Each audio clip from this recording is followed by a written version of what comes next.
Assalamualaikum warahmatullahi wabarakatuh. Perkenalkan, nama saya Agnes Selvi Sofani dan sini ada teman saya bernama Syahrin. Kami berdua akan menjelaskan tentang struktur pasar persaingan sempurna, monopoli dan monopolistik.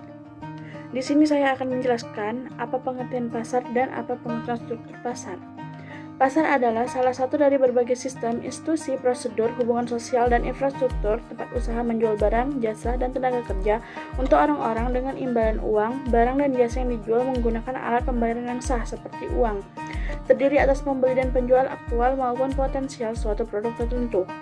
Struktur pasar adalah informasi tentang perilaku usaha dan kinerja pasar yang dijelaskan melalui keadaan pasar. Jenis struktur pasar dapat diketahui melalui konsentrasi pasar. Struktur pasar umumnya dibedakan menjadi struktur pasar persaingan sempurna dan struktur pasar persaingan tidak sempurna, mengacu pada lingkungan persaingan di mana pembeli dan penjual produk berinteraksi.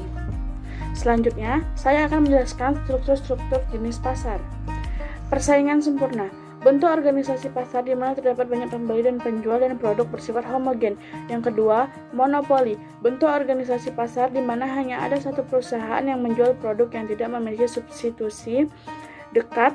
Yang ketiga, monopolistik, bentuk organisasi pasar di mana terdapat banyak penjual produk yang diferensiasi dan perusahaan-perusahaan cukup mudah keluar dan masuk ke dalam industri dalam jangka waktu panjang. Dan yang terakhir, oligopoli, bentuk organisasi pasar di mana hanya ada sedikit penjual sebuah produk dan yang homogen atau terdiferensiasi. Selanjutnya, pasar lebih bersaing yaitu monopoli, oligopoli, persaingan monopolistik, dan persaingan sempurna. Baik, saya akan menjelaskan yang pertama yaitu persaingan sempurna. Persaingan sempurna memiliki ciri sebagai banyak pembeli dan banyak penjual, pembeli dan penjual penerima harga, produk bersifat homogen, sumber daya dengan mobilitas sempurna, pelaku ekonomi mempunyai pengetahuan atau informasi sempurna. Penentuan harga dalam persaingan sempurna terdapat harga produk. Harga produk ditentukan pada perpotongan antara kurva permintaan dan kurva penawaran pasar produk tersebut. Perusahaan merupakan price takers karena harga ditentukan pasar dan tidak memiliki kekuatan mempengaruhi.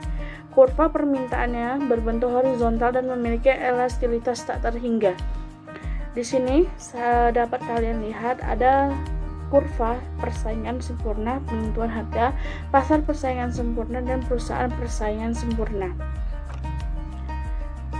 Tingkat harga keseimbangan bagi produk tersebut adalah P sama dengan harga, yaitu $45, ditentukan pada titik E yang merupakan titik potong D dan S. Pada tingkat harga yang telah tinggi daripada harga keseimbangan, misalnya harga sama dengan $55, kuantitas yang ditawarkan melebihi kualitas yang diminta. QS kurang QD sama dengan RN, RN sama dengan 100, dan harga produk tersebut akan turun. Jika kualitas produk yang diminta meningkat dan kualitas yang ditawarkan menurun hingga dicapainya harga keseimbangan yaitu $45. Ketika kualitas yang diminta sama dengan yang ditawarkan yaitu QD kurang QS sama dengan 400. Sebaliknya, pada tingkat harga yang lebih rendah daripada harga keseimbangan QD lebih besar daripada QS, maka harga tersebut $35, QD kurang QS sama dengan 100. Dan harga akan meningkat mencapai keseimbangan. Analisis jangka pendek perusahaan persaingan sempurna. Tujuan perusahaan adalah memaksimumkan laba. Dalam jangka pendek, beberapa input bersifat tetap dan menanggung biaya tetap, terlepas produksi atau tidaknya. Meskipun dalam jangka pendek rugi, perusahaan dapat beroperasi sepanjang kerugian lebih kecil daripada biaya tetapnya. Tingkat output terbaik bagi perusahaan adalah pada saat MR sama dengan MC. MR diartikan sebagai marginal revenue dan MC marginal cost. Sehingga harga adalah MR, yaitu marginal revenue. Analisis jangka pendek perusahaan persaingan sempurna. Pada saat MR lebih besar daripada MC, output, perusahaan akan terus meningkatkan penerimaan totalnya, yang disebut dengan TR, dibandingkan dengan biaya totalnya sehingga laba total meningkat. Pada saat MR lebih kecil daripada MC, akan lebih menguntungkan bila perusahaan mengurangi outputnya, karena perusahaan bisa menekankan biaya total.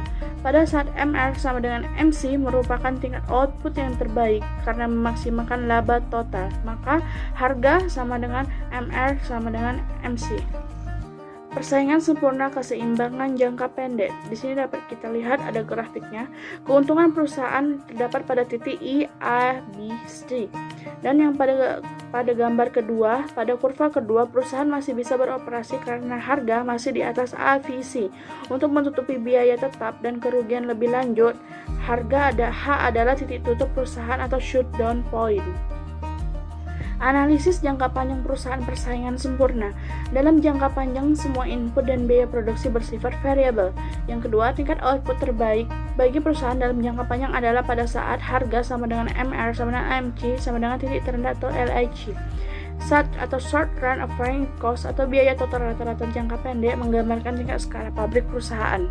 Di sini saya akan menjelaskan P dilambangkan sebagai harga, MR merupakan marginal revenue, LMC merupakan long run margin cost atau biaya marginal jangka pendek, dan yang terakhir LAC merupakan long run operating cost atau biaya rata-rata jangka panjang. SACC atau short run operating cost atau biaya total rata-rata jangka pendek menggambarkan tingkat skala pabrik perusahaan. Agar mengoptimalkan SICC harus bersinggungan dengan LAC sehingga SMC sama dengan LMC. Di sini dapat kita lihat kurva yang menunjukkan pasar persaingan sempurna mencapai titik keseimbangan pada saat berproduksi pada titik terendah kurva LAC.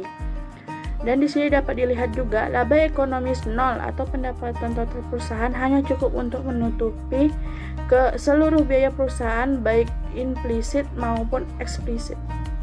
Selanjutnya di sini terdapat kurva sebagai persaingan dalam perekonomian global.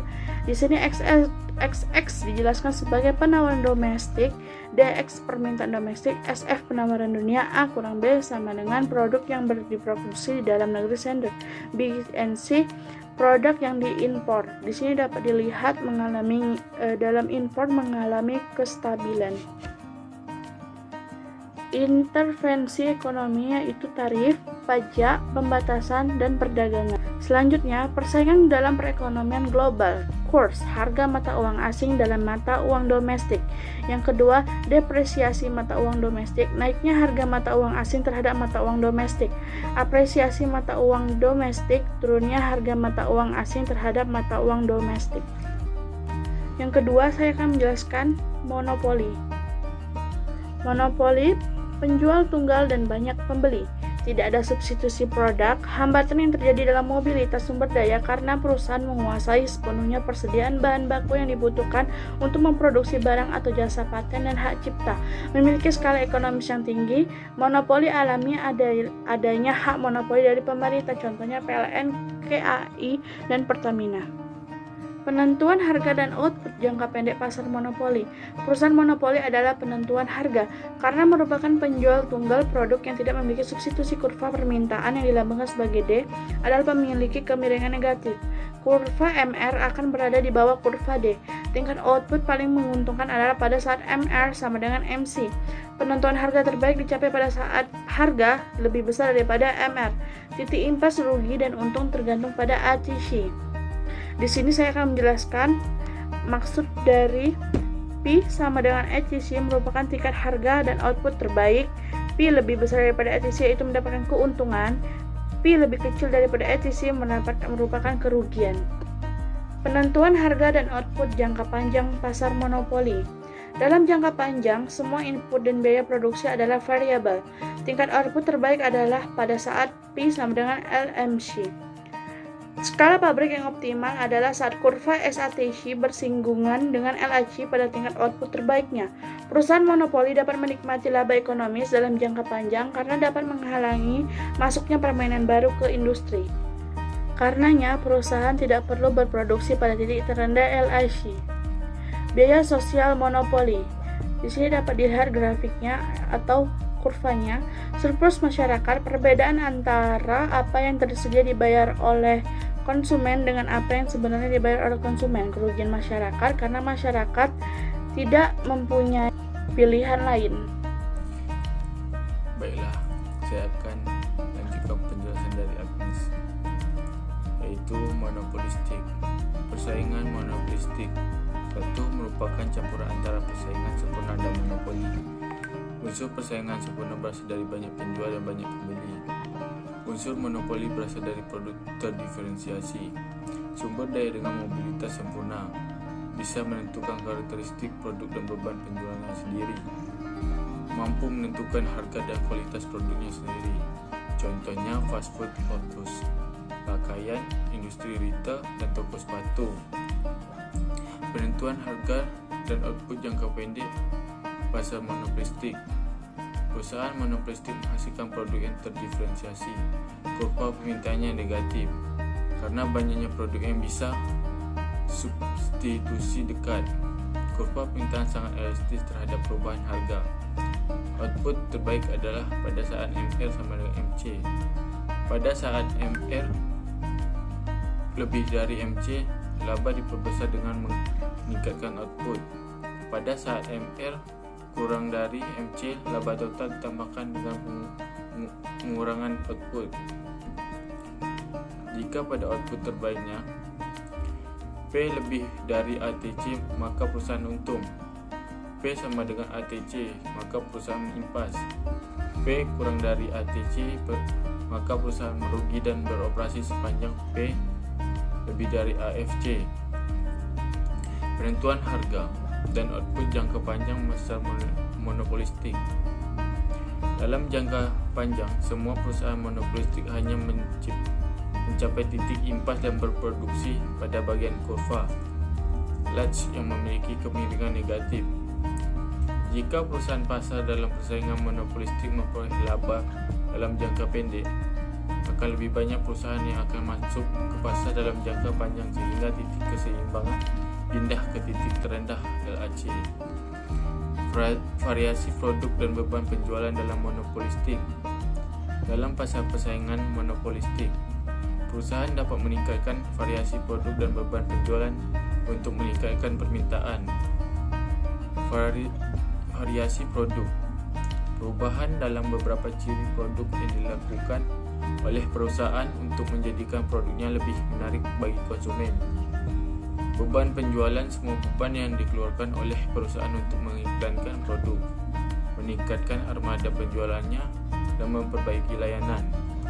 Perusahaan dapat mengeluarkan lebih banyak untuk variasi produk dan usaha penjualan selama MR yang diperoleh akibat kegiatan ini melebihi MC, hingga akhirnya MR sama dengan MC.